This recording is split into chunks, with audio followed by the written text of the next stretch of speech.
Hello and welcome to D N my D classes channel. आप सभी लोगों का ढेर सारा स्वागत है हमारे इस D N my D classes channel में। आज के लेक्चर में बात करेंगे क्लास 10th मैथमेटिक्स एक्सरसाइज 3 यानी कि अध्याय 3 के बारे में अपन बात करेंगे, जिसमें हम लोग जानेंगे कि दो चर वाले रैखिक समीकरण युग्म यानी कि pair of linear equation in two variables. दो चर वाले रैखिक समीकरण युग्म। जान लेते हैं कि चर क्या होता है, अचर क्या होता है, युग्म क्या होता है। इन सारी चीज़ों के बारे में आज हम इस वीडियो में जानेंगे, तो प्लीज़ आप लोग हमारे इस चैनल पर बने रहें और पूरी लास्ट तक इसको ज़रूर देखें। देखिए ये बोर्ड के लिए बहुत ही इंपॉर्टेंट है, इसलिए देखिए यहाँ पर हम आपको एक एक स्टेप बाय स्टेप करके बताने वाले हैं। तो बने रहिए यहाँ से चैनल पर, लास्ट तक देखिए और चैनल को लाइक सब्सक्राइब जरूर करें। तो देखिए यहाँ पर सबसे पहले जान लेते हैं कि दो चर वाले रैखिक समीकरण युग्म क्या होता है, जिसमें चर है और अचर। सबसे पहले देखिए हम लोग चर के बारे में जान लेते हैं। देखिए इन सारी चीज़ों के बारे में, चर और अचर के बारे में हम लोग पिछले के वीडियो में बात कर चुके हैं। तो अगर जो लोग वहाँ से नहीं देखे हैं तो प्लीज़ हम देखिए इस वीडियो के डिस्क्रिप्शन में वहाँ पर लिंक उसका डाल देंगे, तो वहाँ से भी आप यहाँ से भी टच करके उसको देख सकते हैं। तो लेकिन फिर भी चलिए हम आपको कुछ ना कुछ ज़रूर बता देते हैं। देखिए यहाँ पर चर में आपका क्या आएगा, यानी कि दो चर वाले रैखिक समीकरण में हम लोग जान रहे हैं जब से ये कि चर क्या होता है। चर में आपका आ जाएगा, जैसे कुछ भी हो जाए, ये इंग्लिश वाली वर्ड एक्स वाई जेड या ए बी सी, इस तरीके से इंग्लिश वाली वर्ड क्या होगी, आपकी चर होगी यानी कि वेरिएबल होगा। इसी कंडीशन में अगर हम बात कर लेते हैं अचर, तो अचर में क्या होगा, देखिए अचर में जितने भी नंबर आते हैं, जैसे नंबर में वो क्या हो सकते हैं, -5 भी हो सकता है, -2 भी हो सकता है, और 2/5 भी हो सकता है, इस तरीके से। और देखिए यानी कि ये प्लस का भी हो सकता है, 50 हो सकता है, 7 हो सकता है। तो जितने नंबर में आएंगे ये नंबर वाली क्या कहलाती है, इसको अचर बोलते हैं, ठीक ना। अब देखिए ये आपको पता हो गया। अब हम लोग पढ़ रहे हैं कि रैखिक का मतलब, ये जो पढ़ रहे हैं कि दो चर वाले रैखिक समीकरण युग्म में, दो चर वाले रैखिक समीकरण युग्म में पढ़ रहे हैं ना, तो रैखिक का मतलब क्या होता है इसके बारे में जान लेते हैं कि रैखिक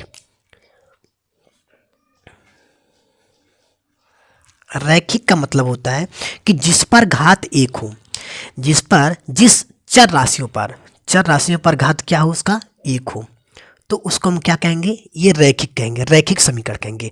अब रैखिक समीकरण में क्या होता है, जैसे कि हम लोग एक्स वाई इसी में पढ़ेंगे ना, कि यहाँ पर एक्स की वैल्यू और वाई की वैल्यू, तो इसमें इसलिए इसको दो चर वाले रैखिक मतलब कम से कम दो चर हो, अधिक से अधिक आपको नहीं जाना कि केवल दो ही चर। इसमें कह रहा है कि दो चर वाले रैखिक समीकरण युग्म, यहाँ पर अपन दो चर वाले रैखिक समीकरण के बारे में पढ़ रहे हैं। तो रैखिक का मतलब क्या होता है, जिस पर घात क्या हो, 1 हो, उसको हम क्या कहेंगे, रैखिक कहेंगे, रैखिक का समीकरण। युग्म माने क्या होता है, इसके बारे में भी जान लीजिए आप। युग्म, क्योंकि यहाँ पर युग्म की चर्चा किया है ना, तो युग्म माने होता है क्या है, जोड़ा। क्या होता है भाई, जोड़ा। देखिए इसे लिख दिया, ठीक ना। तो जोड़ा होता है। अब दो चर में वाले में क्या आएगा, देखिए जो अपन बात कर रहे हैं कि दो चर वाले समीकरण, इसमें क्या बात कर रहे हैं, तो देखिए एक्स वाई भी आ सकता है दो चर में, और आपका क्या आ सकता है, वाई जेड भी आ सकता है। तो इस तरीके से केवल आपको दो ही चर सेलेक्ट करना है, दो ही वेरिएबल चर सेलेक्ट करना है, और वो इंग्लिश की वर्ड में यानी कि इंग्लिश की स्मॉल लेटर में कुछ भी आप सेलेक्ट कर सकते हैं। सो आई होप कि आप लोगों को समझ में आया होगा। और देखिए यानी कि इसको अगर चिन्ह के हिसाब से लिखा जाए तो देखिए अचर यानी कि 2x + y भी ये दो चर वाली है, और 3y + z भी कर सकते हैं। तो ये इस तरीके से माइनस प्लस कुछ भी लगा सकते हैं, तो ये आपके दो चर वाले रैखिक समीकरण बनेगी। तो अब देखिए यानी कि आप लोगों को इसके बारे में पूरी अच्छी तरीके से समझ में आया होगा। अगर कुछ भी थोड़ी मोड़ी अगर डाउट हो तो प्लीज़ कमेंट बॉक्स में कमेंट करें, और हम आपको बताने के लिए एकदम शुद्ध रूप से और भी बेहतरीन एक्सप्लेन करके हम आपको बताएंगे। तो आइए बिना देरी के चलिए आगे के चैप्टर में चलते हैं, जो कि प्रश्नावली 3.1 है। आइए चलते हैं प्रश्नावली 3.1 में क्या कहता है क्वेश्चन, देख लेते हैं उसको। जी हाँ, तो देखिए आपकी स्क्रीन पर इस तरीके से ये प्रश्नावली 3.1 का पहला क्वेश्चन आ रहा होगा, ये कि एनसीईआरटी की बुक से। देखिए यहाँ पर कह रहा है कि आफ्ताब अपनी पुत्री से कहता है, आफ्ताब अपनी पुत्री से कहता है 7 वर्ष पूर्व मैं तुमसे 7 गुनी आयु का था। यानी कि क्या कह रहा है कि आफ्ताब कोई भाई मैन है और वो अपनी पुत्री से कहता है कि 7 वर्ष पहले, यानी कि पूर्व का मतलब होता है पहले, 7 वर्ष का मतलब होता है 7 साल पहले मैं तुमसे 7 गुना या गुनी का था। भाई 7 साल पहले मैं तुमसे 7 गुना का था, उतना बात जानिए। फिर कह रहा है कि अब से 3 वर्ष मैं, देखिए अब से 3 वर्ष बाद मैं तुमसे केवल 3 गुनी आयु का रह जाऊंगा। जो इस प्रेजेंट टाइम का चल रहा है, प्रेजेंट टाइम की आयु में कह रहा कि अब से मैं 3 वर्ष बाद, यानी कि प्रेजेंट टाइम से लेकर के 3 साल बाद, 3 साल बाद मैं केवल तुमसे 3 गुना रह जाऊंगा। क्या यह मनोरंजक है? मतलब आपको इस दृष्टि से आपको सोचना है कि इस स्थिति को बीजगणितीय एवं ग्राफीय रूपों में व्यक्त कीजिए। तो सबसे पहले देखिए इस क्वेश्चन को करने से पहले हम आपको सही सटीक और जानकारी के अनुसार देखिए हम आपको बता दें कि जो आफ्ताब होगा और उसकी पुत्री, तो सबसे पहले आफ्ताब की आयु आपको चर वाले वैल्यू में, हम लोग क्या पढ़ रहे हैं कि 2 चर वाले रैखिक समीकरण युग में पढ़ रहे हैं ना। तो आपको 2 चर वाले रैखिक समीकरण में किसी आफ्ताब का और वायु का, सॉरी आफ्ताब और पुत्री का, दोनों का चर वाले वैल्यू में आपको मान करके सेलेक्ट करना होगा। आइए तब आपको समझ में आएगा जब हम लोग लिख करके समझेंगे। तो आइए देखते हैं यहाँ पर इस तरीके से। जी हाँ, तो देखिए इस तरीके से कि मान लीजिए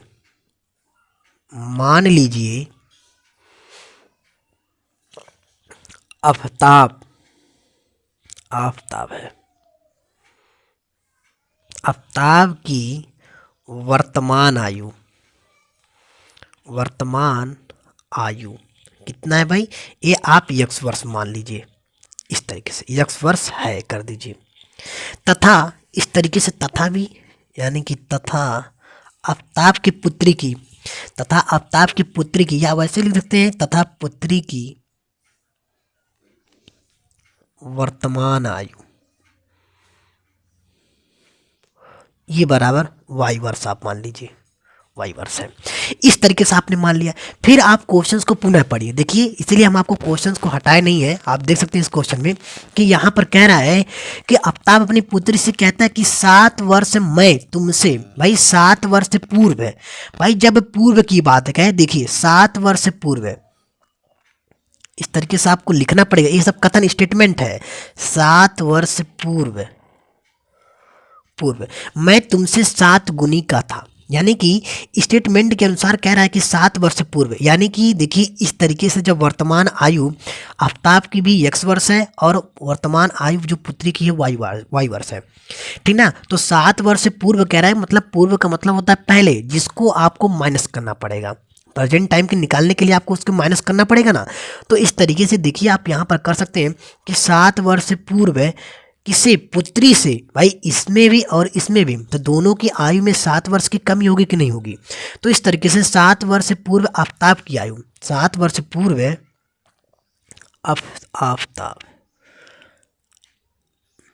आफ्ताब की आयु कितना होगा भाई? वो होगा x-7, क्योंकि अभी इसकी प्रेजेंट आयु 7 है, x वर्ष है आफ्ताब की, और 7 वर्ष पहले, यानी कि प्रेजेंट में से माइनस को 7 करना पड़ेगा, जो कि आप 7 वर्ष पूर्व है। तो ये x-7 वर्ष होगा, x-7 वर्ष, ठीक। और उसकी पुत्री की, किसकी पुत्री की? आफ्ताब की आयु की, और उसकी पुत्री की जो वर्तमान आयु अभी निकलेगी, यानी कि 7 वर्ष पूर्व की पश्चात में उसकी पुत्री की आयु वो कितना होगा भाई? ये होगा y-7 वर्ष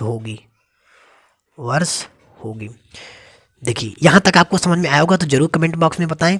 अब देखिए हम आगे यानी कि प्रश्नानुसार चलते हैं। देखिए फिर स्टेटमेंट में क्या कह रहा है, यानी कि प्रश्न में कह रहा है कि 7 वर्ष पूर्व मैं तुमसे 7 गुनी का था। किससे 7 गुनी का था? उसकी पुत्र के। आफ्ताब कह रहा है कि मैं तुमसे 7 वर्ष पूर्व मैं तुमसे कितनी 7 गुनी का था। तो इसलिए जो प्रश्नानुसार बनेगा, प्रश्नानुसार वो कितना भाई? 7 वर्ष पूर्व मैं तुमसे 7 गुनी का था। तो प्रश्नानुसार यानी कि ये तो आफ्ताब की आयु हुई, और ये बराबर किसकी हुई, पुत्री की y-7 हुआ। तो किससे 7 गुनी, यानी कि ये जो है पुत्री की आयु की 7 गुनी, इस तरीके से। जी हाँ, तो इतना बनने के पश्चात अब देखिए इसको हम अपन क्या कर देते हैं, सॉल्व कर देते हैं। आइए करते हैं इसको हल। यानी कि ये x-7 ये बराबर 7 इंटू वाई, तो कितना होगा 7y, प्लस माइनस माइनस ये होगा 7 इंटू 7 कितना हो जाएगा 49, इतना हो गया। और ये x-7 यानी कि चर वाले वैल्यू को एकत्रित करते हैं। ये x हुआ, ये इधर चलाएगा तो माइनस का कितना हो जाएगा 7y, इधर चल जाएगा तो प्लस का 7 होगा। देखिए इस तरीके से लिख सकते हैं, माइनस का 49 और ये प्लस का 7। फिर इसको पुनः जब सॉल्व करेंगे तो x-7y और -49 प्लस 7 कितना हो जाएगा माइनस का 42। आप इसको जो है फर्स्ट इक्वेशन यानी कि समीकरण नंबर 1 दे दीजिए। इतना करने के पश्चात अब देखिए आगे क्या करते हैं। यानी कि इसी प्रश्न में अब देखिए क्या कह रहा है, आफ्ताब अपनी पुत्री से क्या कह रहा है। जी हाँ, तो देखिए पुनः कह रहा है कि अब से 3 वर्ष बाद में, अब से 3 वर्ष बाद, कौन कह रहा है, आफ्ताब कह रहा है कि अब से 3 वर्ष बाद मैं किसे, पुत्री से, अब से 3 वर्ष बाद मैं तुमसे केवल कितनी, 3 गुनी का रह जाऊंगा। तो देखिए 3 वर्ष बाद आफ्ताब की आयु, इस तरीके से आपको लिखना पड़ेगा, 3 वर्ष बाद आफ्ताब की आयु,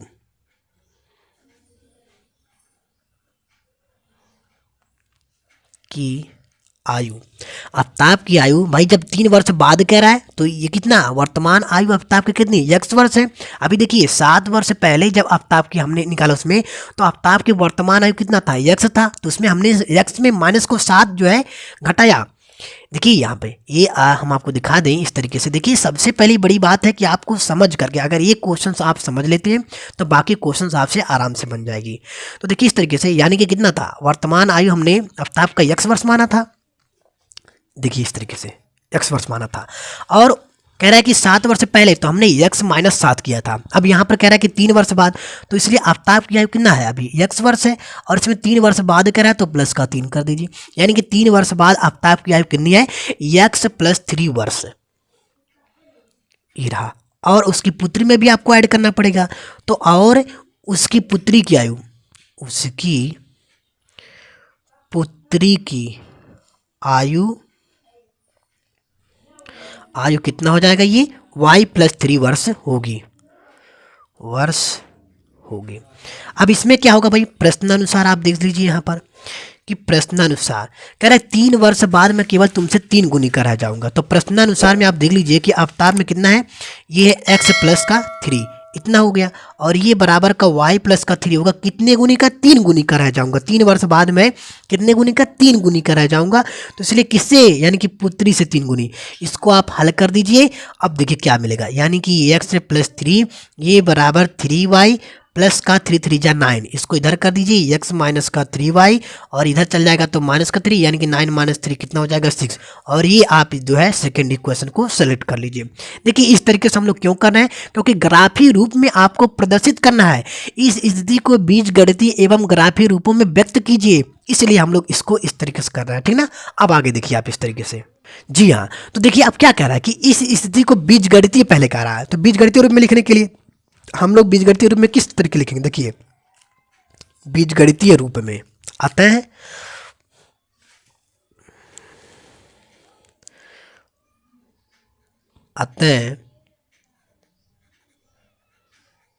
बीजगणितीय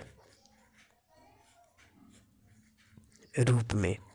तो बीजगणितीय रूप में क्या होगा आपका, ये सबसे पहले ये फर्स्ट इक्वेशन यानी कि x - 7y और ये बराबर का माइनस का 42, ये क्या हुआ, फर्स्ट इक्वेशन हुआ।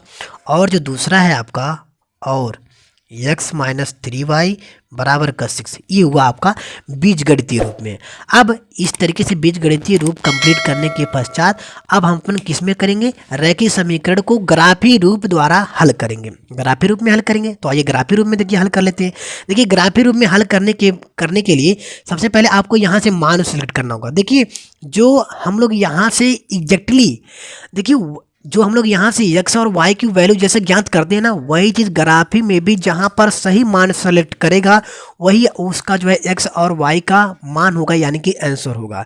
जैसे जो हम लोग x की आफ्ताब की वर्तमान आयु x वर्ष मानी है और पुत्री की वर्तमान आयु y वर्ष मानी है, तो ग्राफीय रूप में भी जहाँ पर दोनों केंद्र एक तरफ से मतलब प्रतिच्छेदित करेंगे वही x जो है x यानी कि किसका होगा, आफ्ताब की भी आयु होगी और पुत्री की भी आयु उतनी ही होगी एग्जैक्टली। देखिए इस तरीके से करते हैं, आप यहाँ पर देख सकते हैं यहाँ पर कि समीकरण 1 से, भाई जो समीकरण 1 यही है आपका, चलिए फिर से एक बार इसको लिख लेते हैं, ये समीकरण 2 है, इसको लिख लेते हैं। क्या समीकरण 1 से अगर यहाँ पर देखें तो समीकरण 1 में अगर ये x माइनस 7y बराबर माइनस का 42 है, देखिए यहाँ पर लिख लेते हैं समीकरण 1 से, तो इसको क्या कर सकते हैं, यानी कि अगर x का मान निकालें यहाँ से तो ये x बराबर ये माइनस का 42 है और ये माइनस का 7 इधर चल जाएगा तो प्लस का 7y हो जाएगा, इस तरीके से हो जाएगा ना। तो x बराबर 7y माइनस का 42 या माइनस 42 प्लस का 7y, इतना हो गया।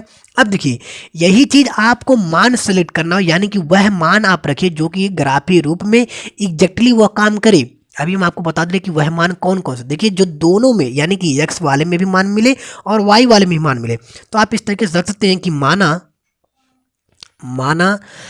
y बराबर क्या रख सकते हैं भाई, 5 6 7 लेने पर 5 6 7 ले लीजिए, कुछ भी ले सकते हैं आप जो आपको सुटेबल मान रहा है वही। तो यानी कि y बराबर आप एक बार 5 लेंगे, एक बार 6 लेंगे, एक बार 7 लेंगे। तो अगर इसी समीकरण में देख लें, ये जो पहला समीकरण है, ये जो कौन समीकरण है भाई, पहला समीकरण, तो इसी में अगर देख लें हम, चलिए दूसरे पेन से कर लेते हैं भाई, इसी वाले में, यानी कि x बराबर माइनस का 42 और प्लस y बराबर पहले अगर 5 ले लें तो y बराबर 5 अगर रखें यहाँ पर इस वाले समीकरण, चलिए इसको समीकरण नंबर हम अपन 3 दे देते हैं। ये इस तरीके से हम आपको दिखा दें कि 3 समीकरण लिखे हैं, देखिए इस तरीके से तीसरा लिखे है ना।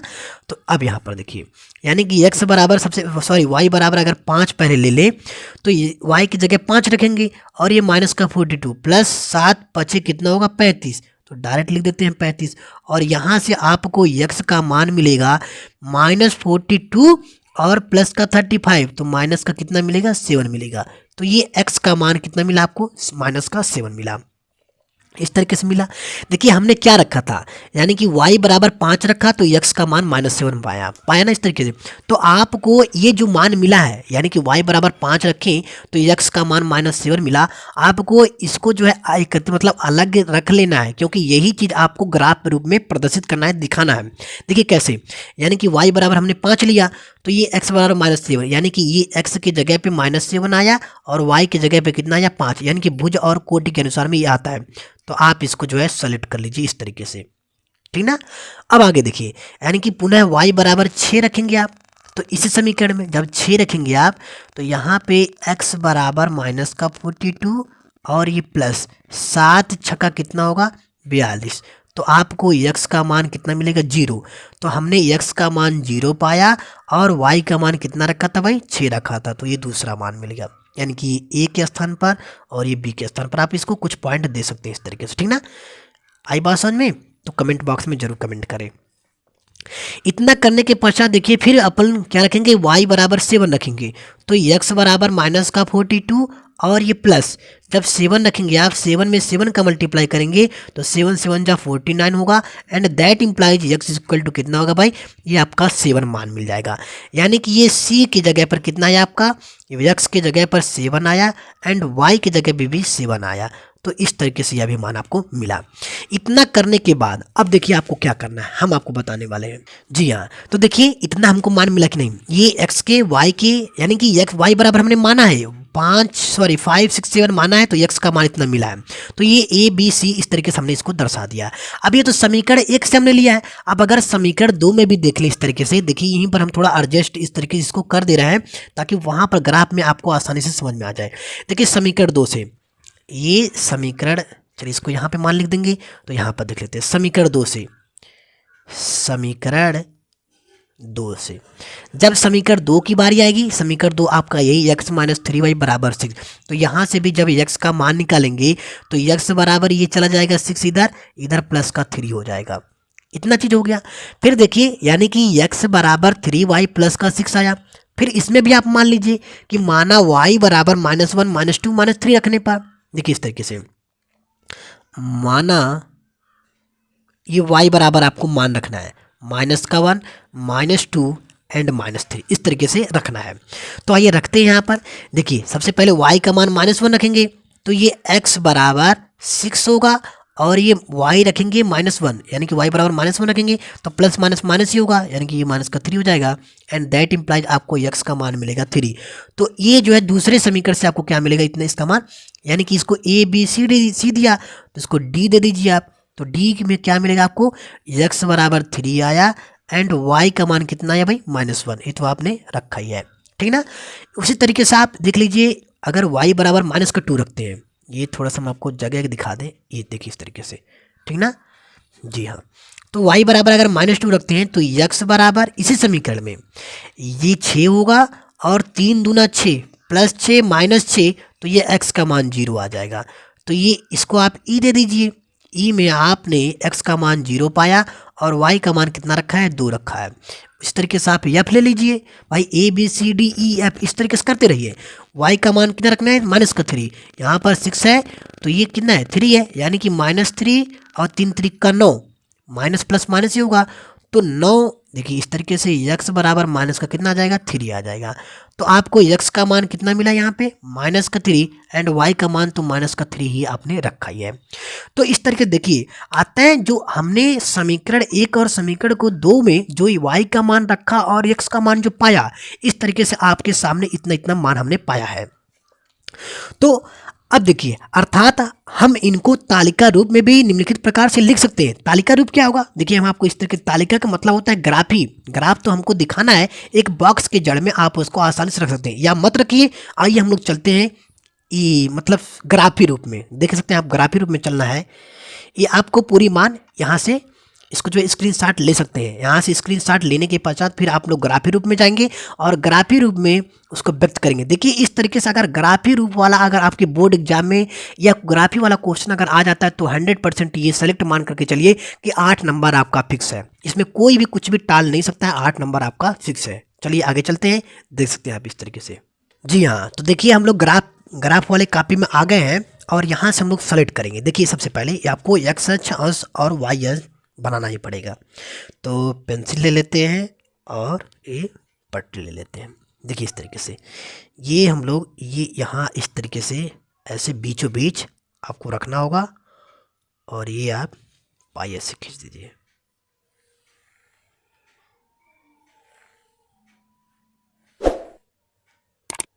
चलिए आपको दिख रहा होगा, ठीक ना।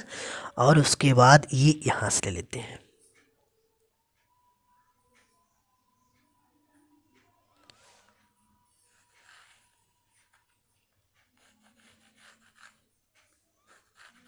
चलिए दिख रहा होगा आपको। अब देखिए यानी कि अर्थात हम इनको तालिका मतलब जो है अब समीकरण 1 और समीकरण 2 से प्राप्त सभी बिंदुओं को, जो हमने समीकरण 1 और समीकरण 2 से जो बिंदु पाया, देखिए हम आपको दिखा दें कि ये जो है ये वाला समीकरण 1 से हमने बिंदु पाया है और ये समीकरण 20 से हमने समीकरण 2 से जो है ये वाला बिंदु पाया है। अब इसी समीकरण को अभी देखिए कैसे रखते हैं हम लोग, ये थोड़ा सा इसको दिखा देते हैं। ये जो आपका बनेगा ये x बनेगा, ये x डैश और ये इधर वाला y, सॉरी ये y है और ये y डैश नीचे वाला ये y डैश, यानी कि x x और y y। देखिए प्रथम चतुर्थांश में क्या होता है, प्रथम चतुर्थांश में आपका क्या होता है भाई, प्लस प्लस होता है। पहले वाले में क्या होता है, देखिए हम आपको कहाँ दिखा दें, ये यहाँ दिखा देते हैं। चलिए यहाँ पे प्लस प्लस होता है, यानी कि भुज भी प्लस होगा और कोट भी प्लस होगा। यहाँ पे जो होगा आपका क्या होगा, ये होता है माइनस का प्लस, माइनस प्लस होता है ये दूसरे वाले में, द्वितीय चतुर्थांश में। और तृतीय में क्या होता है, यहीं पर लिख देते हैं, ये माइनस और माइनस होता है, माइनस माइनस होता है, ठीक ना, माइनस माइनस होता है। और ये चौथे वाले में क्या होता है, यहाँ पर लिख दे रहे हैं, ये प्लस और माइनस होता है, ठीक ना। तो आपको याद रखना होगा। आइए हम लोग जो है समीकरण एक से जो यानी कि समीकरण 1 से जो हमने मान पाया है, देखिए कितना मान पाया है, ये हम आपको दिखा दे रहे हैं यहाँ से। समीकरण 1 में ये वाले बिंदु पर यानी कि -7 और 5, माइनस, ये देखिए भुज जो है माइनस है और कोटि जो है प्लस है, तो किसमें माइनस प्लस होता है, अभी अभी हमने आपको बताया कि दूसरे वाले में। देख सकते हैं यहाँ पर हमने लिखा है कि कहाँ लिखा है, माइनस प्लस दूसरे वाले में होता है। तो अब आपको देखिए कैसे लिखना है, -7 और प्लस का क्या है भाई 5 है, तो -7 और 5 देखिए आप इस तरीके से, यानी कि माइनस वाला ऊपर, देखिए ये जो स्ट्रेट वाला होगा ये कोटि है और ये क्या है भुज है, तो ये भुज है और ये कोटि है। यानी कि सबसे पहले आपको कितना माइनस, ये जो -7 है ये क्या है भुज है, तो भुज भाई देखिए माइनस इधर ही है, तो यहाँ पर चले जाएंगे, ये किस में जाएंगे 1। चलिए एक एक ग्राफ को हम लोग 1 और ये 2, ये 3, ये 4, ये 5, ये 6 और ये क्या है 7 है, यानी कि 7 यहाँ तक आ जाए। ये माइनस का 7 भुज आया। अब कोट इसी में कितना है ये देखिए आप यहाँ पर कितना है भाई, ये 5 है। तो -7 और 5, -7 यहाँ तक आ गया है। 5 आपको अब कोटि में जाना है, तो कोटि ऊपर की तरफ होती है, तो यहीं से आपको सेलेक्ट करना होगा 1 2 3 4 5 यहाँ। तो यहाँ देखिए इस तरीके से -7 यहाँ पे आया और कोटि भी यहाँ पर आया। तो ये जो बिंदु मिलेगा ये वाला, ये जो बिंदु होगा इसको आप इस तरीके डॉट पॉइंट कर सकते हैं और यहाँ पर आप लिख सकते हैं इस तरीके से बिंदु ए -7 और 5 इस तरीके से। तो ये बिंदु आप इसको इस तरीके से दर्शा दीजिए, ठीक ना। ये थोड़ा सा हाँ इस तरीके से दर्शा दीजिए। ये बिंदु आपका ए मान मिल गया। बी वाले में देख लीजिए, बी आपका क्या है भाई 0 है और 6 है, यानी कि दोनों प्लस प्लस है। तो पहले वाले में होगा, यानी कि भुज आपका 0 पर है तो 0 देखिए मूल बिंदु पर ही 0 होता है। ये जो मूल बिंदु आपका यहीं पर जो है 0 होता है। तो 0 है यहाँ पर और कितना है 6, यानी कि कोट ये आपको 6 जाना है। तो इस तरीके से ये 1, ये 2, ये 3, ये 4, ये 5 और ये 6, 1 2 3 4 5 6 हो गया ना। 1 2 3 4 5 6 हो गया। तो यहाँ पर जो बिंदु मिला, ये जो बिंदु हुआ ये कौन सा हुआ भाई बी हुआ। और बी में आपको कितना मान दिया था 0 और 6 दिया था। तो इस तरीके से आपका बी का मान मिल गया 0 और 6 इस तरीके से, ठीक ना। देख सकते हैं आप इस तरीके से।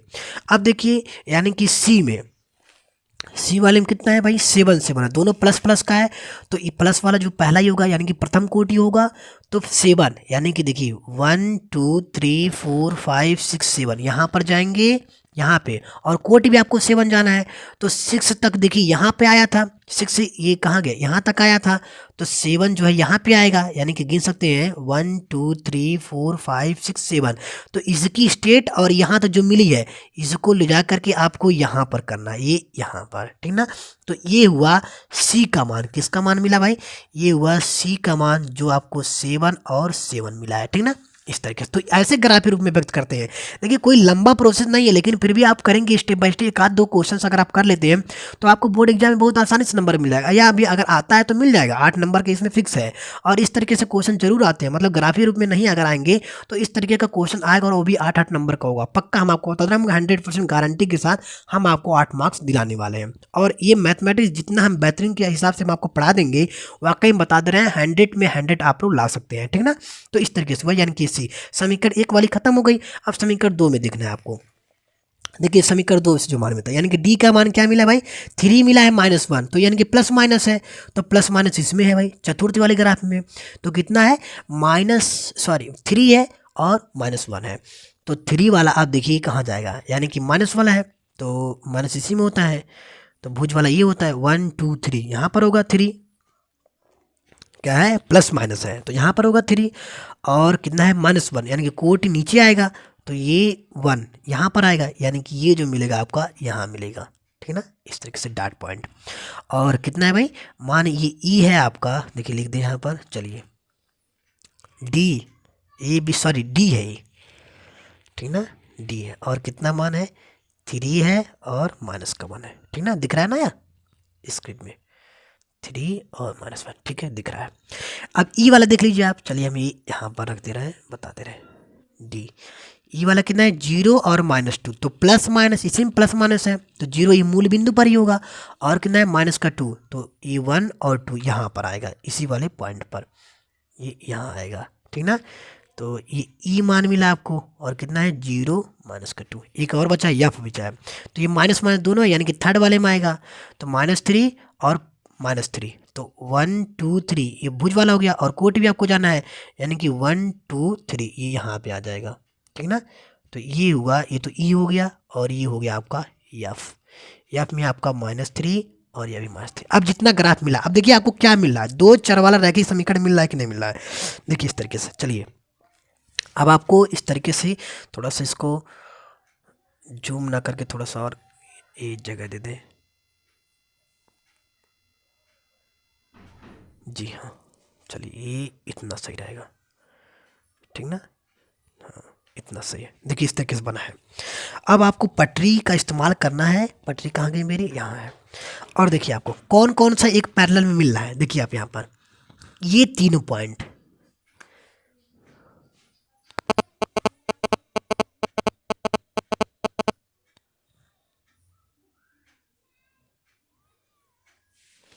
देखिए एग्जैक्टली इसी तरीके से काटेंगे। ये आपको इस तरीके से इसको मिला देना है,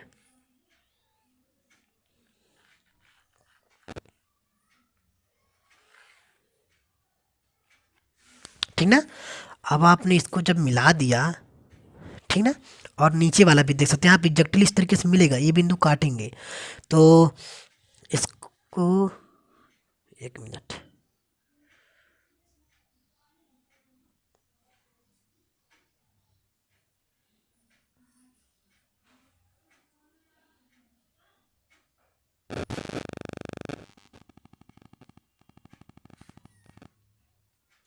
थ्री भुज थ्री है और कोटि -1 तो 1 1 2 3 यहाँ पे आना चाहिए ना इसको, तभी तो मिल नहीं रहा है, ठीक ना। एक मिनट रुक जाइए, इसको थोड़ा सीरियस देखिए। यहाँ पर ये 3 और -1 यानी कि भुज 3 जाना है, तो 1 2 3 यहाँ पे आएगा ना। सॉरी, ये भी तभी तो मिल नहीं रहा था भाई। तो इस तरीके से आपको ध्यान देना होगा, यानी कि यहाँ आएगा, ठीक ना। 1 2 3 यहाँ आएगा और -1 ये होगा। कितना था भाई, कौन सा मान था, डी था, डी है -3 और कितना था, 1 था, ठीक ना। अब मिलेगा भाई, तो हम भी कह रहे हैं भाई प्रॉब्लम हो जाता है, प्रॉब्लम तो नहीं आना चाहिए था, ठीक ना। तो आपको इस तरीके से इसको मिला देना, ठीक। अब आप देखिए इसको, यानी कि इसको आप पी ले लीजिए और इसको आप क्यू ले लीजिए। इस तरीके से ही आपका ग्राफी रूप व्यक्त हो जाएगा। देख सकते हैं आप यहाँ पर, ये रहा आपका ग्राफी रूप निर्माण। इतना आप कर देंगे और आपको 8 मार्क्स आसानी से आपको मिल जाएगा, ठीक ना। तो ये रही क्वेश्चंस आज के, यानी कि प्रश्नावली 3.1 का ये फर्स्ट क्वेश्चंस। और सेकंड क्वेश्चन भी देखिए आप लगा सकते हैं, यानी कि क्रिकेट टीम के एक कोच ने, जो आपके एनसीईआरटी बुक से है, इसी तरीके से आपको उसको लगाना है और आगे की सेट जो है आपको पूरी अच्छी तरीके से कर लेना है, ठीक है। तो केवल एक प्रश्न है और मिलते हैं कल के लेक्चर में। तब तक के लिए आप इस वीडियो को पूरी अच्छे तरीके से 100% उसको रिवाइज करिए और ज़रूर प्रयास करिए। हम आपको देखिए बेस्ट से बेस्ट बताने का प्रयास करते हैं। चलिए मिलते हैं कल के लेक्चर में, तब तक के लिए थैंक यू, धन्यवाद, नमस्कार, जय हिंद, जय भारत, वंदे मातरम।